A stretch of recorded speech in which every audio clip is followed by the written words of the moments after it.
Today is the 21st day of November 2024. Clock on the wall says that it is 10 minutes to 8 o'clock in the morning. It's a Thursday. And this is the Morning Muse.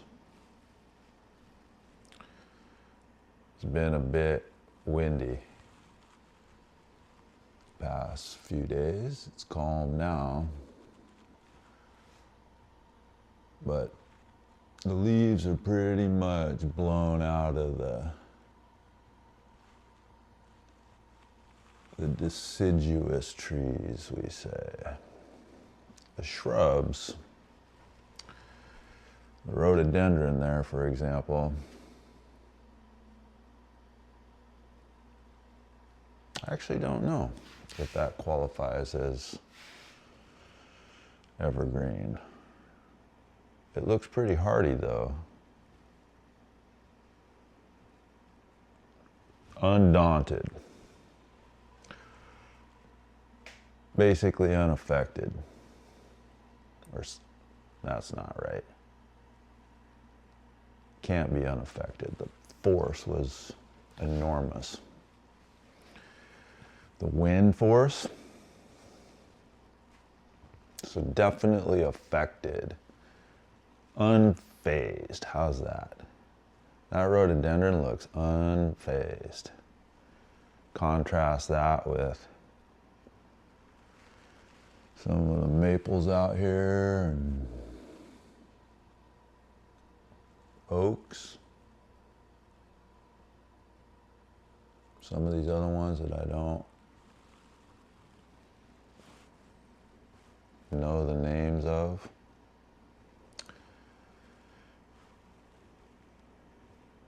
They got obliterated, blew them away. Anyway, that's just to provide a little context, I guess.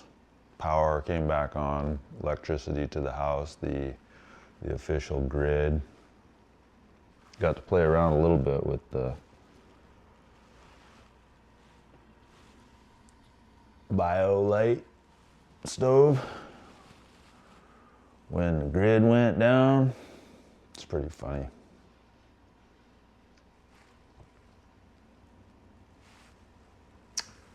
So what's occurring to muse upon this morning? I wanted to try to pull 3 systems of ideas together, and I'm going to cheat a little bit here, and I'm going to use textbooks. So they're not exactly textbooks in the sense that like a physics textbook. I got a physics textbook. I got a physics one here. So that's a real textbook. These are, I call them textbooks because I'm using them to teach out of. To help, seed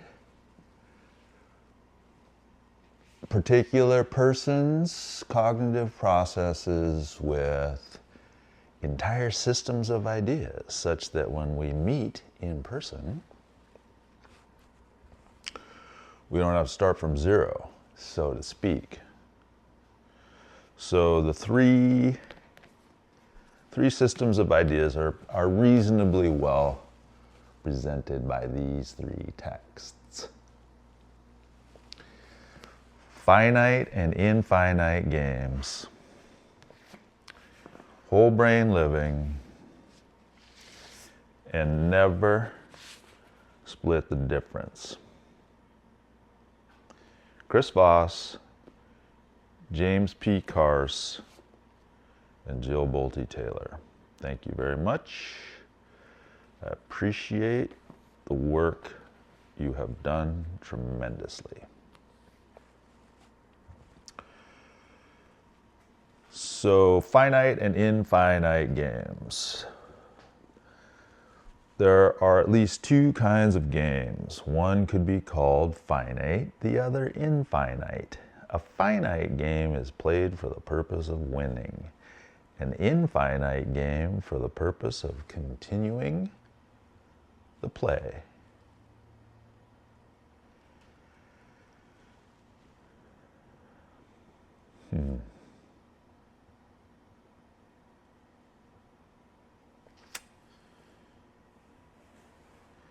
So you can probably start to muse yourself as to where that goes.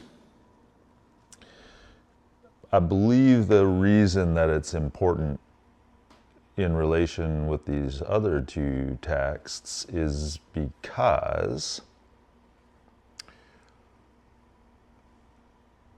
if you're like me and you prefer, whenever possible, to see life as play,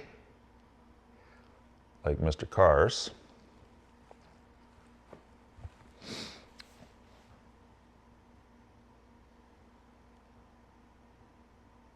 I believe you'll come to realize, if you haven't already, that you're playing both finite and infinite games all of the time. Seems right to me. And it also seems right to me that the brain, according to the little bit of understanding that I've been able to embody with respect to the brain,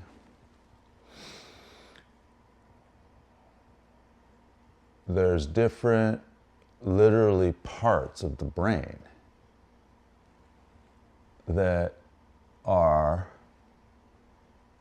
I should say, have evolved to play either finite or infinite games.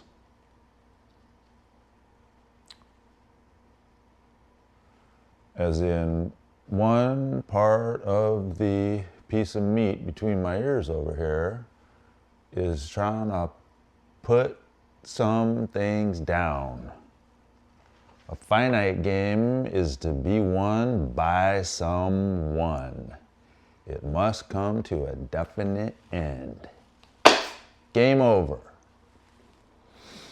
So that's one aspect of the creature here, is just doing that, just trying to put them down. And then there's another aspect of the creature that's playing. She just wants to keep playing. Play, play, play. So Ms. Taylor basically lays out a construct of 4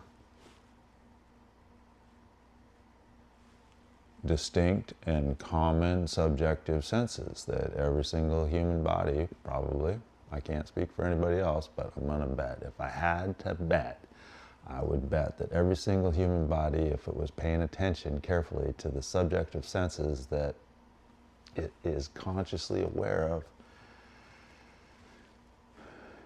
over the course of any given day,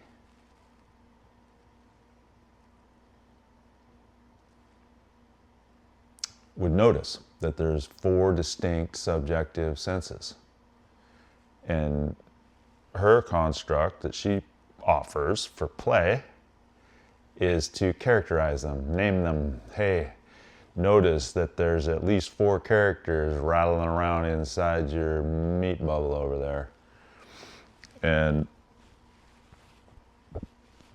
if you name them, something happens cognitively where it's like, oh, you start to become more consciously aware of the pattern of play happening within the body in relation with what's going on outside the body, and it becomes increasingly harmonious over time if, this is where Mr. Boss comes in, if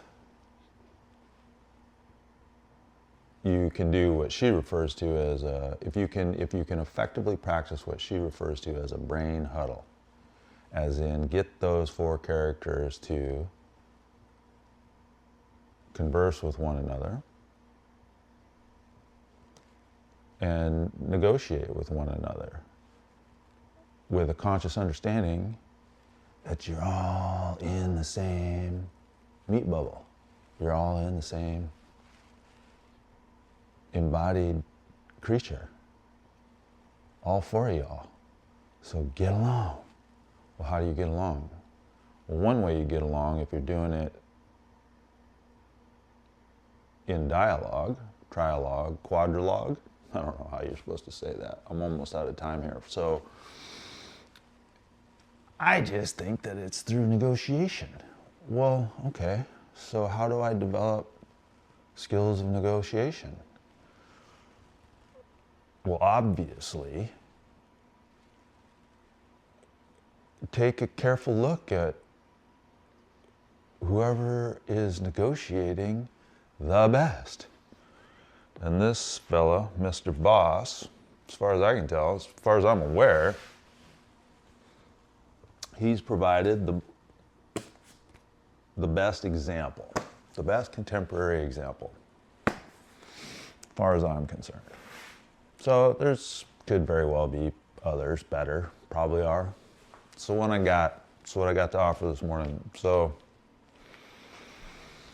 as always, I'm very grateful, appreciative of your very careful attention.